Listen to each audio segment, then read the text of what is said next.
ఎన్నికల్లో ప్రజలు బుద్ధి చెప్పిన జగన్కి ఇంకా తత్వం బోధపడినట్టుగా లేదని AP deputy CM Pawan Kalyan వ్యాఖ్యానించారు. సీఎం చంద్రబాబు అధ్యక్షతన జరిగిన కూటమి శాసనసభాపక్ష నేతల మీటింగ్లో ఆయన పాల్గొన్నారు. ఎల్లకాలం అధికారంలో కొనసాగుతామనే భ్రమ నుంచి ప్రజలు బయటపడేసిన ఇంకా తనే సీఎం కావాలనుకుంటున్నారని ఎద్దేవా చేశారు. గ్రూప్ తగాదాకు రాజకీయ రంగు పులిమి అవాస్తవాలు చెప్తూ కుట్రలకు తెరలేపుతున్నారని విమర్శించారు. సభలోకి వచ్చే ముందు పోలీసులతో గొడవ, గవర్నర్ ప్రసంగానికి అడ్డు తగలమని ఎమ్మెల్యేలను రెచ్చగొట్టడం వంటివి జగన్ అహంకార ధోరణికి నిదర్శనమన్నారు. రాష్ట్రాభివృద్ధి కోసం సీఎం చంద్రబాబు ఎలాంటి నిర్ణయం తీసుకున్నా జనసేన పార్టీ 100% సహకరిస్తుందని స్పష్టం చేశారు.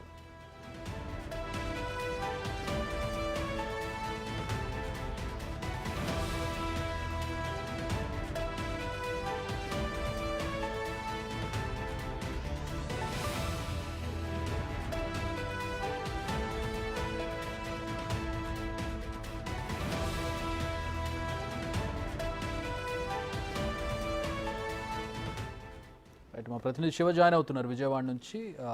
కూటమి సమావేశానికి సంబంధించి అలాగే పవన్ కళ్యాణ్ వ్యాఖ్యలకు సంబంధించి పూర్తి వివరాలు తెలుసుకుందాం. శివ, మొత్తం మీద చూసుకుంటే కనుక ఎన్డీఏ సమావేశం జరిగింది. ఈ సమావేశంలో చాలా కీలకమైన వ్యాఖ్యలు చేసిన పరిస్థితి కనిపిస్తుంది. ఇటు పవన్ కళ్యాణ్, ఇటు చంద్రబాబు కూడా చాలా కీలకమైన వ్యాఖ్యలు చేశారు.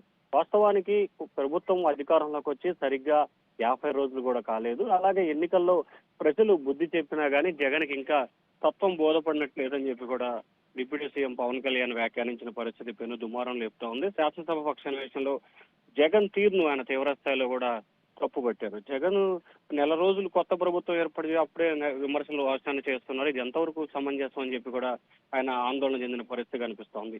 గ్రూపు తగాదాకు రాజకీయ రంగు పులిమి అవాస్తవాలు చెప్పే కుట్ర జగన్ ఇంకా చేస్తున్నారు. గతంలో ఇదే రకంగా వ్యవహరించి ప్రజల్ని మభ్యపెట్టారు. అలాగే సభలోకి వచ్చే ముందు పోలీసులతో గొడవ, అలాగే సభలోకి వచ్చిన తర్వాత గవర్నర్ ప్రసంగాన్ని అడ్డు తగలటం, ఎమ్మెల్యేని రెచ్చగొట్టడం, ఇదేం సంస్కృతి అర్థం కావట్లేదని చెప్పి కూడా ఆయన అయితే వ్యాఖ్యానించారు. అలాగే అధికారం ఎల్లకాలంలో కొనసాగుతున్న భ్రమ నుంచి జగన్ బయటికి రావాలి, ఇంకా ముఖ్యమంత్రి అనే ధోరణిలో జగన్ ఉన్నారు, ఇది సరైన విధానం కాదని చెప్పి కూడా ఆయన అయితే తీవ్ర స్థాయిలో ఆక్షేపించిన పరిస్థితి కనిపిస్తా ఉంది. రాష్ట్ర అభివృద్ధి కోసం చంద్రబాబు లాంటి సీనియర్ నేతలు అవసరం, అందుకే తాను జనసేన పార్టీ ఎమ్మెల్యేలు, జనసేన పార్టీ పూర్తిగా చంద్రబాబు అభివృద్ధి విషయంలో ఎటువంటి నిర్ణయం తీసుకున్నా 100% మద్దతు పలుకుతామని చెప్పి పవన్ కళ్యాణ్ ఈ సందర్భంగా అయితే స్పష్టమైన ప్రకటన ఎల్పీ నేతల సాక్షిగా ప్రకటించారు. చక్రి.